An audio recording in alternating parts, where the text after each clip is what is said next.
টুপ টুপ বৃষ্টি ঝরে পড়ছে। অবশেষে দেখা মিলল বর্ষা মৌসুম। ঘটা করে বৃষ্টিকে আমন্ত্রণ জানাতে হয়নি, বিনা আমন্ত্রণে সাড়া দিয়েছেন তিনি। টুপটাপ করে বৃষ্টি ঝরে পড়ছে পৃথিবী পৃষ্ঠে। গাছের পাতাগুলো ধুয়ে পানি ঝরছে, গাড়ি এগিয়ে চলেছে তাদের। ধীরে কোথাও ঘুরতে যাচ্ছে ফারহা এবং তাসফিন। ফারহা কতবার জিজ্ঞেস করেছে কোথায় যাচ্ছে, অথচ তাসফিন বলেনি। বারংবার একই উত্তর দিয়েছে সারপ্রাইজ। গাড়ির জানালা দিয়ে হালকা কুয়াশা ঢুকে পড়েছে। রাস্তার ধারে দাঁড়িয়ে থাকা গাছগুলো যেন মিলান সেরে হাসছে। দূরে পাহাড়ের কোল ঘেঁষে দেখা যাচ্ছে ধোয়া ওঠা চা বাগান। হঠাৎই তাসফিন গাড়ি থামালো। ফারহার চোখ বিস্ময়ে বড় হয়ে উঠল। প্রকৃতির কোলে এক নির্জন কটেজ, ছায়া ঘেরা বাগান আর পেছনে ছুটে চলা এক পাহাড়ি ঝর্ণা। তাসফিন বলল, এই জায়গাটা শুধু আমাদের জন্য, বৃষ্টির সঙ্গে সঙ্গে হৃদয়ের কথাগুলো বলার জন্য। ফারহা চুপ করে দাঁড়িয়ে রইল কিছুক্ষণ, তারপর ধীরে ধীরে এগিয়ে এসে বলল, এইটা সারপ্রাইজ, ওয়াও। গাড়ির চাকা যেন ধীরে ধীরে মিশে যাচ্ছে সবুজের সমুদ্রে। চারপাশে শুধু সবুজ আর সবুজ। চোখ যতদূর যায় চা গাছের সারি।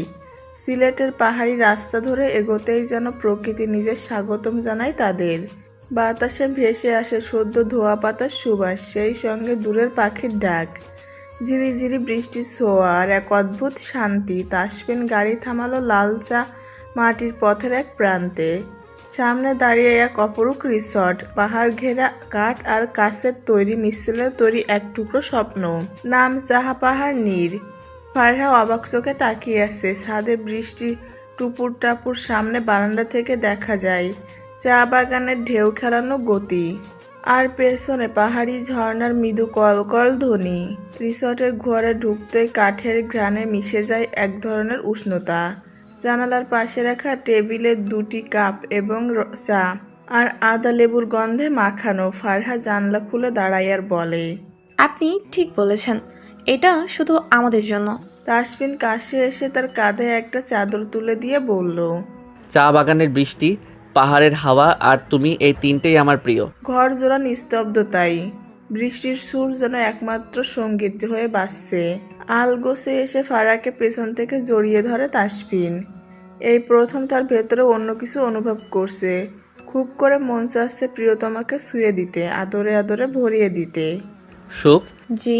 ঠোঁটের খুব কাছে গলার স্বর নামিয়ে ফিসফিস করে বলল, আজ রাতটা শুধুই আমাদের ফাড়া, পৃথিবী থেমে থাকুক, সময়ও ভুলে যাক হাঁটতে। ফারহার বুকের স্পন্দন যেন ছুঁয়ে যায় তাসফিনের হৃদয়ের তলে। বৃষ্টি যেমন নিঃশব্দে ভিজিয়ে দেয় পৃথিবীকে, আমি তেমনই তোমাকে ভালোবাসতে চাই। প্রেমের বাক্যগুলো হৃদয়ে গেঁথে যাচ্ছে ফারহার। কাঁপছে থরথর করে, কি লজ্জা। এক মুহূর্ত চুপ থেকে সে ফারহার কানে ফিসফিস করে বলে ওঠে, এই রাতে আমরা কোনো কথা বলবো না, শুধু চোখে চোখ রেখে লিখব এক প্রেমের চিঠি, যা পড়বে শুধু চাঁদ আর বৃষ্টি। হেসে ফেলল ফারহা। কোমরে দুষ্টু হাতে ছোঁয়া পেয়ে সুশ্রী লাগছে তার। কাতুকুতু লাগছে। দুষ্টু হাসিটা অধর কোণে টেনে নেয় তাসফিন, আরো শক্ত করে জড়িয়ে নেয় বুকের ভেতর। তাই নিজের দিকে ফিরিয়ে আলতো করে কপালও উষ্ণ ছোঁয়া এঁকে দেয় তাসফিন। শান্ত কণ্ঠে আদেশের স্বরে বলল, চট করে ফ্রেশ হয়ে এসো। ফারহা অপেক্ষা করে না, ফ্রেশ হতে চলে যায়। ফ্রেশ হয়ে বেরিয়ে আসতেই দেখতে পেল বিছানায় কাত হয়ে শুয়ে আছে তাসফিন। বুকের ভেতর ধুকধুক করে উঠল তার। ঠোঁটের কোণে মুচকি হাসি। রাতের কথা ভাবতেই শরীর হিম হয়ে আসছে তার। এই লোকটা যে এক চুলো ছাড় দিবে না, সে তো তা ভালো করেই জানে। ধীর পায়ে এগিয়ে গিয়ে নিজের ভেজা চুলে ভিজিয়ে দিল তাসফিনকে।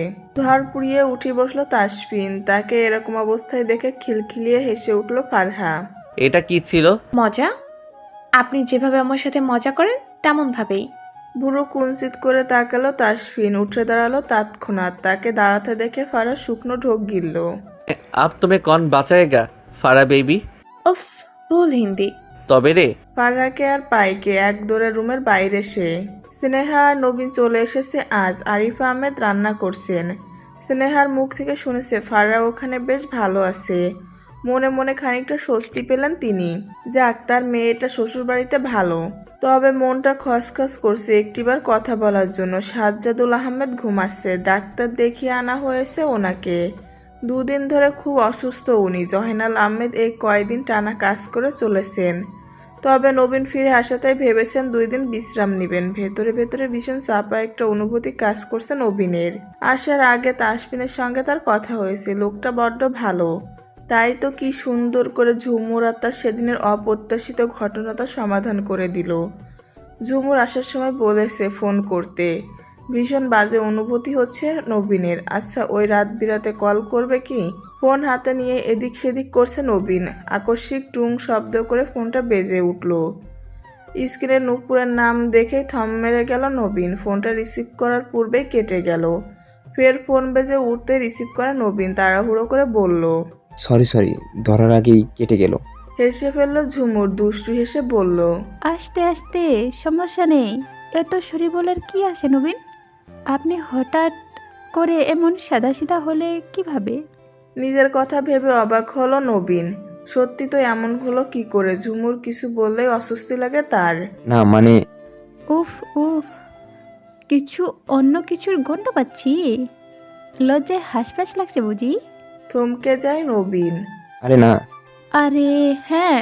দুজনেই হেসে উঠল। আকস্মাৎ ঝুমুর নবীনকে অবাক করে দিয়ে বলল। Miss you. হৃদয়ের স্পন্দন থমকে গেল নবীনের। সে কি শুনছে? ঝুমুর তাকে মিস করছে? পড়াশোনায় ডুবে থাকা মেয়েটি তার মতো নিছক সামান্য একটা মানুষকে মিস করছে? নৌঘাটিতে বেশ কিছুদিন হলো সৌহার্দ্য ফিরেছে, তবে তার হাবভাব খুব একটা ভালো নয়। এটা লক্ষ্য করছে লেফটেন্যান্ট নাইম ইসলাম। তাসফিন হঠাৎ করে বলেছে সৌহার্দ্যের উপর কড়া নজর রাখতে। নৌঘাটির আকাশ আজ শান্ত, বাতাসে লবণের গন্ধ। কয়েকদিন যাবৎ এখানে এক ধরনের নিস্তব্ধ টানাপোড়েন চলছে, যেন কোনো অদৃশ্য ছায়া ঘাটির বুক জুড়ে হেঁটে বেড়াচ্ছে। ঘাটির এক কোণে দাঁড়িয়ে অস্থির কণ্ঠে কারোর সঙ্গে কথা বলে চলেছে। তার কণ্ঠে এমন এক সুর যে কোনো অদৃশ্য কারোর সঙ্গে লুকোচুরি চলছে। চোখ বারবার চারদিকে ঘোরে, কপালের রেখা ক্রমশত ঘনীভূত হয়। লেফটেন্যান্ট নাইম ইসলাম দূর থেকে সবই লক্ষ্য করেছেন। সামান্য ত্রুটি, চাউনিতে সন্দেহ। কিছুদিন ধরেই তার চোখে পড়েছে সৌহার্দ্যর আচরণ। এক সময়ের প্রাণবন্ত এই যুবক যেন কিছু লোকাচ্ছে, যেন নিজেকে আড়াল করার এক নিঃশব্দ প্রচেষ্টা চালিয়ে যাচ্ছে। তাসফিনের নির্দেশনাও হঠাৎ এসেছিল। সৌহার্দ্যর উপর কড়া নজর রাখো। নাইম, তার গতিবিধি স্বাভাবিক নয়। আর সেই নির্দেশনার গন্ধ যেন বাস্তব হয়ে ধরা দিল। নাইম কান পেতে শুনতে ফোনালাপের কিছু টুকরো। না, ওরা কিছু বুঝতে পারেনি এখনো, কিন্তু আর বেশি সময় নেই, সাবধানে থাকতে হবে। শব্দগুলো হাওয়ায় ভেসে আসে, কিন্তু তাদের ভার যেন পাথরের মতো ভারী। নাইমের চোখ আরও শাসিত হয়। তার অভিজ্ঞ মন বলছে এখানে কিছু একটা গভীর রহস্য লুকিয়ে আছে। রাতের নৌঘাটি যেন নিস্তব্ধতা গিলে ফেলেছে। গা সমসমে নীরবতা চারপাশে। দূর থেকে বাতিগুলোর আলো একবার জ্বলে একবার নিভে। আর ঠিক তখনই সৌহার্দ্য এখনও ঘাটির দক্ষিণ পাশে নির্জন এক কোণে দাঁড়িয়ে ফোনে কথা বলছে। কণ্ঠস্বর তার আগের থেকেও অস্থির। হ্যাঁ, সব ঠিক আছে, দুদিনের মধ্যে মাল পৌঁছে যাবে। এবারও কেউ টের পাবে না। এই মাল কথাটা নাইমের বুকের ভেতর একটা ধাক্কা দেয়। মাল? কিসের মাল? নাইম একটু আগে ঘাটির ছায়ার মধ্যে ঢুকে পড়েছিল। সৌহার্দ্যর আচরণ সন্দেহ আরও তীব্র হওয়ার সে চুপচাপ তার দিকে নজর রাখছিল। কিন্তু এই কথাটা শুনেই তার চোখে মুখে চিন্তার ছায়া স্পষ্ট হয়। ঠিক সেই মুহূর্তে হঠাৎ করে পাশের শুকনো পাতার উপর কারোর পা পড়ে। এক ঝটকার শব্দ, খসখস। সৌহার্দ্য তৎক্ষণাৎ সোজা হয়ে দাঁড়ায়। চোখ ছুটে যায় চারপাশে। কণ্ঠস্বর আচমকা থেমে যায় ফোনে। গলার স্বর নিচু করে প্রশ্ন ছড়ে। কেউ আছে? সে দ্রুত কয়েক পাই এগিয়ে আসে। চোখে তীক্ষ্ণ সন্দেহ, চোখের পাতা যেন কম্পিত। বুকের ভেতর ছুটে যাওয়া উত্তেজনার ঢেউ। কেউ শুনে ফেলল না তো? নিজেকে যেন প্রশ্ন করে ফিসফিসিয়ে। অন্যদিকে নাইম তৎক্ষণাৎ নিঃশব্দে ছায়ার ভেতর মিলিয়ে গেছে। তার নিঃশ্বাস চাপা, চোখ স্থির। আজকে এই আলাপ হয়তো একটি গভীর ষড়যন্ত্রের মুখ খুলে দিল, যার আড়ালে লুকিয়ে আছে রাষ্ট্রবিরোধী কোনো কৌশল বা অথবা বিশ্বাসঘাতকতা। ঘন অন্ধকারে ঢেকে গেছে ঘাটি। একটা অদ্ভুত ভারী নিস্তব্ধতা যেন পুরো ঘাটিকে গ্রাস করে ফেলেছে। সৌহার্দ্যর কথাগুলো বারবার কানে বাজছে। 2 দিনের মধ্যে মাল পৌঁছে যাবে কথাটি। নাইম ইসলাম আর এক মুহূর্ত দেরি করে না। চুপচাপ সরে গেল। বুকের ভেতর পাথর চাপা চিন্তা নিয়ে নিজের কেবিনে ফিরে এলো। দরজা বন্ধ করে গভীর শ্বাস নিয়ে চেহারে বসলো। তার চোখে তখন তীব্র সংকল্প। এই তথ্য কেউ জানুক আর না জানুক, তাসফিন শেখ জানবেই। পকেট থেকে মোবাইলটা বের করলো সে। কিছুক্ষণ স্ক্রিনের দিকে তাকিয়ে একরকম সংকল্প নিয়ে নাম খুঁজে বের করলো লেফটেন্যান্ট কমান্ডার তাসফিন শেখ। নামটি কল দিল। তাসফিন এখন চা বাগানের মাঝখানে এক রিসর্টে। পাহাড়ের বুক চিরে বিস্তর সবুজের ঢেউ যেন মনটাকে ছুঁয়ে যায়। চারদিকে শুধু পাখির ডাক আর পাতার মৃদু মর্ম। হাতের ধরা চায়ের কাপ, চোখে প্রশান্তির ছায়া। ঠিক তখনই ফোনটা বেজে উঠল। স্ক্রিনে নাম লেখা দেখে ভুরু কুঁচকে যায় তাসফিনের। নাইম ইসলাম। এই সময় নাইমের কল। কিছু তো হয়েছে একটা। হ্যালো নাইম, এমন সময় ফোন করছো কেন? কণ্ঠে উদ্বিগ্নের ছায়া। নাইম দেরি করে না, সরাসরি বলে উঠল। স্যার, আপনাদের সন্দেহ একদম ঠিক ছিল। আমি আজ সৌহার্দ্যকে একটা ফোন আলাপ করতে শুনেছি। অনেকটা দূরে দাঁড়িয়ে কারোর সাথে খুব গোপনে কথা বলছিল। সে বলেছে 2 দিনের মধ্যে মাল পৌঁছে যাবে। ব্যাপারটা আমার কাছে ভীষণ সন্দেহজনক লেগেছে। তাসফিন এক লম্বা নিঃশ্বাস ফেললেন। চোখ থেকে যেন পুরো বাগানের দৃশ্য মিলিয়ে গেল। মাল মানে ঠিক কি সেটা বললো? না স্যার, তেমন কিছু বলবো না, কিন্তু পুরো আচরণটাই রহস্যময়। আজ শেষ মুহূর্তে সে চারপাশে তাকিয়ে খোঁজার চেষ্টা করছিল কেউ কিছু শুনেছে কি না। আমি সাথে সাথে সরে যাই। তাসফিন এবার আর চা নয়, হাতের মুঠো শক্ত করে ফেললো। ভালো কাজ করেছো নাইম। তোমার কাজ এখন থেকে ওর ছায়ার মতো অনুসরণ করা, কোনো কিছুই যেন চোখ এড়িয়ে না যায়। আর হ্যাঁ, তোমাকে এখন সম্পূর্ণভাবে সবটা নির্ভর করছে, বুঝেছো? আজ্ঞে স্যার, বুঝেছি। কলটা কেটে গেলে রিসর্টের শান্ত পরিবেশে কেমন থমকে দাঁড়ালো তাসফিন। সে যা ভাবছে তা নয় তো, বুকের ভেতর মোচড় দিচ্ছে কেমন। প্রকৃতি আর শান্ত, অভিমান ভুলে যেন স্নিগ্ধতায় মোড়ানো। মাঝে মাঝে ছাদের ওপর 2-1 ফোঁটা বৃষ্টির টুপটাপ শব্দ করে মাটি ছুঁয়ে যায়। ফারহা ধীরে ধীরে ধোয়া ওঠা 1 কাপ চা হাতে নিয়ে বেলকনির দিকে এগোয়। ওনার এক কোণা উড়ে গিয়ে কপালের সামনে এসে পড়ে। সে আলতো করে সেটা সরিয়ে দেয়, আর চায়ের কাপের কাছে জমে থাকা বাষ্পের নিজের প্রতিচ্ছবি ম্লান হয়ে যায়। চোখ তুলে দেখে দূরের সবুজ গাছগুলো ঝিরিঝিরি বাতাসে দুলছে। হঠাৎ কোমরের কাছে এক কোমল উষ্ণ স্পর্শ। ফারহা কেঁপে ওঠে একটু। চায়ের কাপটা প্রায় হাতে থেমে যায়, আর সেই স্পর্শের মধ্যে যে অনুভব করছে তা চেনা, তার প্রিয়। তাসফিন শেখ, তার পরম পুরুষ। তাসফিন পেছন থেকে ফারহাকে জড়িয়ে ধরে, চুলের ভাঁজের ঠোঁট ছুঁয়ে বলে, বৃষ্টি নামছে আর তুমিও ঠিক বৃষ্টির মতোই নিঃশব্দে এসে হৃদয় ভিজিয়ে দিলে। ফারহার মনে পড়ে যায় তাসফিনের সাথে তার প্রথম সাক্ষাতের দিনটি। সেদিন তো বৃষ্টি ছিল। চুপিসারে নেভি অফিসারদের দেখতে গিয়ে ধরা পড়ে তাসফিনের হাতে। লজ্জায় আড়ষ্ট হলো তার মুখবয়ব। তাসফিনের স্পর্শ একটু একটু করে গভীর হয়। তার হাতের উষ্ণতা যেন বেলকনির ঠান্ডা হাওয়াকে পেছনে ফেলে দেয়। ফারহা ধীরে ধীরে চায়ের কাপটা পাশে টেবিলের উপরে রাখে। তাসফিন তার কানের কাছে ফিসফিসিয়ে বললে, এই সন্ধ্যা শুধু আমাদের, আর সঙ্গ রাত্রির আহ্বানে নিজেকে তুলে দাও আমার কাছে সুখ। সুখ তাসফিনের ভালোবাসার নাম, শুধু সেই তাকে এই নামে ডাকে। এই নামে ডাকলেই যেন ফারহার সমস্ত সত্তা গলে যায়। আলতো করে পাজা কোলে তুলে নেয় ফারহাকে। সে লাজুক হেসে বলে, আপনি তো আস্ত নির্লজ্জ, এভাবে কোলে নিতে লজ্জা করে না? চোখ টিপে তাসফিন দুষ্টু হাসি খেলা করছে তার অধর কোণে। তাসফিন মৃদু হেসে ফিসফিস করে, তোমার ওজন তো প্রেমেই হালকা হয়ে যায় আমার কাছে, আর লজ্জা সেটা তো আমার কোনো কালেই ছিল না মিসেস শেখ। চোখ টিপে তাসফিন ভুরুদয় কুঞ্চিত করে তাকালো ফারহা। বেডরুমের জানালায় তখনও বৃষ্টির শব্দ, বাতাসে কুয়াশার গন্ধ। ঘরের মৃদু আলোয় ফারহার চুল ছড়িয়ে পড়ে তাসফিনের বাহুতে। ধীরে ধীরে সে যেন ফারহার প্রতিটা শ্বাসে, প্রতিটা স্পর্শে তার প্রেমের পূর্ণতায় পৌঁছাতে চায়। খুব ধীরে গভীর আবেগে ফারহাকে নিজের কাছে টেনে নেয়। তার অস্থিরতা ছুঁয়ে দেয় ভালোবাসার স্থিরতায়। কানের পিঠের চুলগুলো আলতো হাতে গুজে দিল। ব্যস্ত হাতে খুলে ফেললো অলংকারগুলো। ওড়নাটা ছুঁড়ে ফেললো অদূরে। লজ্জায় হাঁসফাঁস করছে ফারহা। আকস্মাৎ চিচিয়ে উঠল, আমার কাছে আসবেন না কমান্ডার। পিছলে হাসলো তাসফিন। তাকে আরেক দফা চমকে দিয়ে ফারহা বলে ওঠে, আমার কাছে এভাবে আসলে কিন্তু আমার কাছে পিচার দেব। এবারে তাসফিন প্রতি উত্তরে বলল, উফ জান, একটুখানি আসি, কাউকে বলতে নেই। নিম্নাওষ্ট কামড়ে হাসলো ফারহা। ফের বলে ওঠে, আমি না ছোট মানুষ, ছোট মানুষের সামনে এসব করতে নেই। তাসফিনও কম যায় না, ফারহাকে বিপাকে ফেলতে বলল, সমস্যা কি, আমি আছি না বড়। আমার বাচ্চা বউটাকে পেলে পুষে বড় করে দিব ছোট্ট বাচ্চাটাকে। চিকন নাকের ডকা ফুলে ওঠে ফারহা। তেটে উঠে বলল, একদম আমাকে ছুবেন না, আমি কিন্তু পবিত্র। আমাকে ছুঁলে আমার স্বামী আপনাকে গুলি করে দেবে।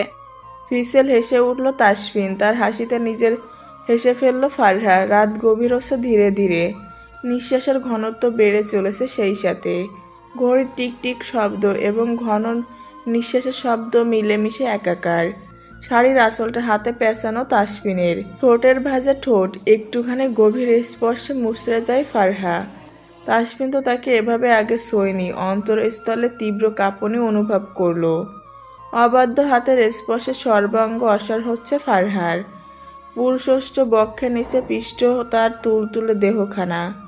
ভালোবাসার অতল গহ্বরে ডুবে যাচ্ছে সে। একটুখানি মুখ তুলে কানের লতিতে হালকা কামড়ে দিল তাসফিন। আমার যে সুখগুলো পাওনা ছিল তা আজকে সুদে আসলে নিয়ে নিব ম্যাডাম। এক পলক দৃষ্টি ঘুরিয়ে তাকায় ফারহা। অপেক্ষার বাঁধ ভেঙে যায় তাসফিনের। তাসফিনের কণ্ঠে লেগে থাকা রসিকতার ছোঁয়ায় লজ্জায় চোখ নামিয়ে নেয় ফারহা। কিন্তু চোখের কোনো লুকানো যে আকাঙ্ক্ষা তা আর কারোর অজানা নয়। ফারহার প্রতিটি মুহূর্ত যেন তাদের শরীরের স্নায়ুগুলোর মতো ছড়িয়ে পড়েছে। তাসফিনের আঙ্গুলগুলো আলতোভাবে ফারহার পিঠ বেয়ে নামছিল নিচের দিকে। তার প্রতিটা ছোঁয়াতে যেন শরীরের প্রতিটি কোষ শিহরিত হয়ে উঠছিল। শাড়ির কুচিগুলো একে একে খুলে ফেলে রাখলো তাসফিন, যত্নে ভালোবাসায়। ফারহার শরীর জুড়ে ছড়িয়ে থাকা মিষ্টি গন্ধে তাসফিন উন্মাদ। তার ঠোঁট এবার নামতে থাকে গলার খাঁজ বেয়ে বুকের দিকে। বুকের মাঝখানে এক নরম চুমু রেখে ফারহার চোখে তাকায়, যেন বলছে তুমি শুধু আমার। ফারহার দেহ তখন ভালোবাসার উত্তাপে গলে যাচ্ছে আস্তে আস্তে। একখানা সেই অনুভবে সে নিজের সবটুকু সমর্পণ করে দিল তাসফিনের কাছে। ঘরের বাতাস যেন থমকে আছে, শুধুই নিঃশ্বাসের ভার, ঘাম আর ভালোবাসার শব্দ। একসময় মিলনের সে পূর্ণ মুহূর্তে দুজনেই নিঃশব্দে জড়িয়ে থাকে, যেন সারা জীবনের ক্লান্তি একে অপরের বুকে মাথা রেখে ভেসে যাচ্ছে। বাইরে তখন রাতের শেষ প্রহর, জানালার ফাঁক গলে হালকা শীতল হাওয়া ঢুকছে। তবুও তাদের জড়ানো শরীরের মাঝে এক উষ্ণ পৃথিবী। একসময় ফারহা ঘুমিয়ে পড়ে, তাসফিন তখনও জেগে, তার চোখে অদ্ভুত মায়া। একজন প্রেমিক, একজন স্বামী, একজন ভালোবাসার মানুষের চোখে। সে ফারহার কপালে আবার একটি চুমু খায়, তারপর চোখ বন্ধ করে ফেলে। স্নেহাকে খুঁজে পাওয়া যাচ্ছে না। 2 দিন আগে তো কৃষ্ণপুরে ফিরেছে, কলেজে যাওয়ার উদ্দেশ্যে বেরিয়েছিল। এরপর কেউ একটা তেমন গুরুত্ব দেয়নি। বিকেল হয়ে এসেছে, অথচ স্নেহা বাড়ি ফিরছে না। নবীন কলেজে গিয়ে খোঁজ নিয়ে জানতে পেরেছে স্নেহা সেই সবার সাথেই ক্লাস করে বেরিয়েছে। ক্লাসমেটরা সবাই বলছে ও তো ওদের সাথেই ছিল। এরপর ওরা তাদের বাড়ির পথ ধরেছে। কথাটি বাড়ির সবাই জানতে পেরে খোঁজাখুঁজি শুরু হয়েছে। গতকাল থেকে এখন পর্যন্ত ঘুমায়নি সাহেলা আহমেদ। মেয়ের চিন্তায় রীতিমতো অস্থির তিনি, ভেতরে ভেতরে হাঁসফাঁস করছেন।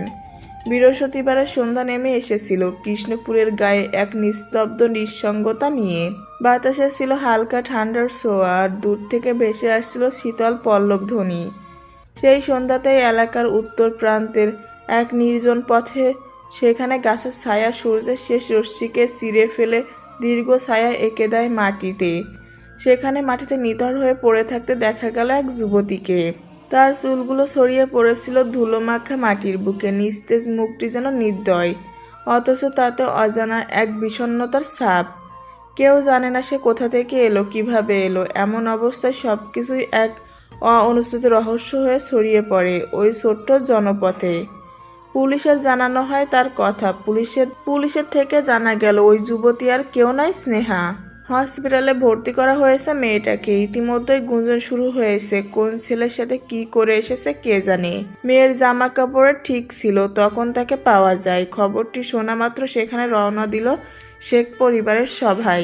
সেই থেকে তাসফিনের বুকে গুটিসুটি মেরে চোখের পানি ফেলছে ফারহা। তার আর স্নেহার সম্পর্ক শুধু বোনের নয়, সে তার সব কিছুর সঙ্গী। স্নেহা ছাড়া সে আজ পর্যন্ত কিছুটি করেনি, অথচ সেই মেয়েটার কি এমন অবস্থা। এই তো তার সাথে দিব্যি কতগুলো দিন থেকে এলো। যদি ফারহা জানতো এমন কিছু হবে তাহলে কখনোই তাকে আসতে দিত না।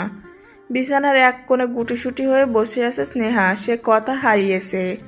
আজ পুরো একটি দিন সে কথা বলছে না। হসপিটাল থেকে আসার পর থেকে কথা বন্ধ তার। সাহেলা আহমেদ কত জিজ্ঞাসা করেছে, কিন্তু স্নেহা সে একটা শব্দও করেনি। যদি জিজ্ঞাসা করা হয় কে এসব করেছে বা কি হয়েছিল তার সাথে, কিন্তু উত্তরে চুপ স্নেহা।